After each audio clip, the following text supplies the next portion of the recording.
பார்க்க போறோம்.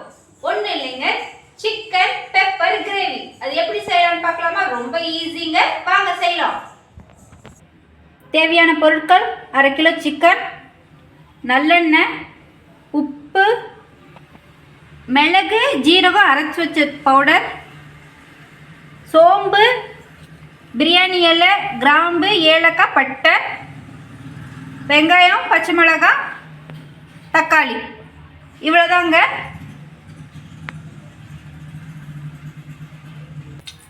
சட்டி காஞ்சிச்சு, தேவையான எண்ணெய் ஊற்றிக்கலாம்.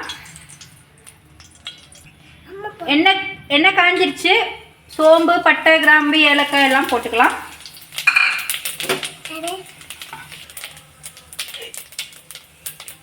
பட்டை சோம்பு எல்லாம் வெந்துருச்சு, நம்ம வெங்காயம் போட்டுக்கலாம்.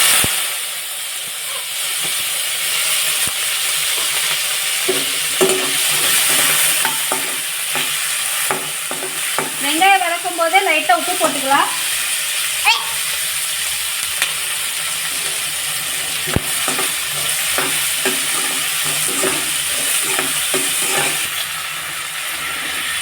ஒரு ஸ்பூன் இஞ்சி பூண்டு பேஸ்ட் போட்டுக்கலாம். நல்லா வதக்கி விட்டுக்கலாம். அடுத்து தக்காளி போட்டுக்கலாம். தக்காளி 1.5 பழம் தான் போட்டிருக்கேன், சின்ன பழம், ரொம்ப போடக்கூடாது தக்காளி. தக்காளி வெங்காயம் எல்லாமே நல்லா வதங்கிடுச்சு. இப்போ நம்ம சிக்கன் சேர்த்துக்கலாம்.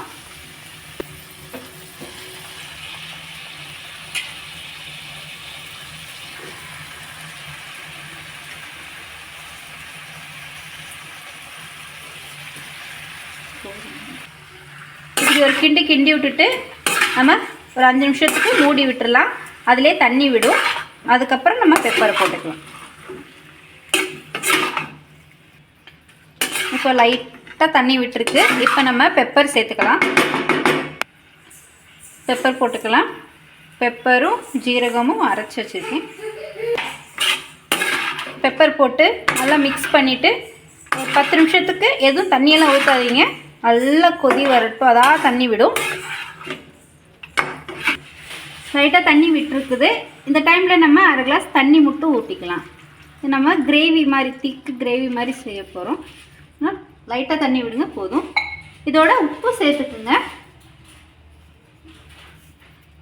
அப்படியே பரட்டி விட்டுட்டு மூடி வச்சுருங்க. 5 நிமிஷத்தில் சிக்கன் வெந்துடும். சிக்கன் கிரேவி ரெடி ஆயிடுச்சு.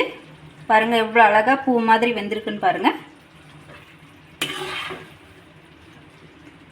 கலர் எவ்வளோ அட்டகாசமாக தெரியுது பாருங்கள்.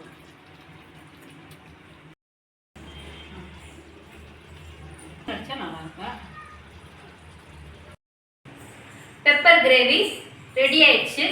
ட்ரை பண்ணி பாருங்க, ரொம்ப டேஸ்டா இருக்கும். சப்பாத்தி, தோசை, இட்லி, பூரி எது கூட வேணாலும் சாப்பிடலாம். இவ்வளோ அட்டகாசம்னு. நம்ம சளிக்கு ரொம்ப ரொம்ப நல்லது. ஏன்னா பெப்பர் போட்டிருக்கு. ரொம்ப நல்லா ட்ரை பண்ணி பாருங்க, ரொம்ப பிடிக்கும். என்னோட வீடியோ கமெண்ட் பண்ணுங்க, லைக் பண்ணுங்க, மறக்காம சப்ஸ்கிரைப் பண்ணுங்க. தேங்க்யூ ஃபார் வாட்சிங்.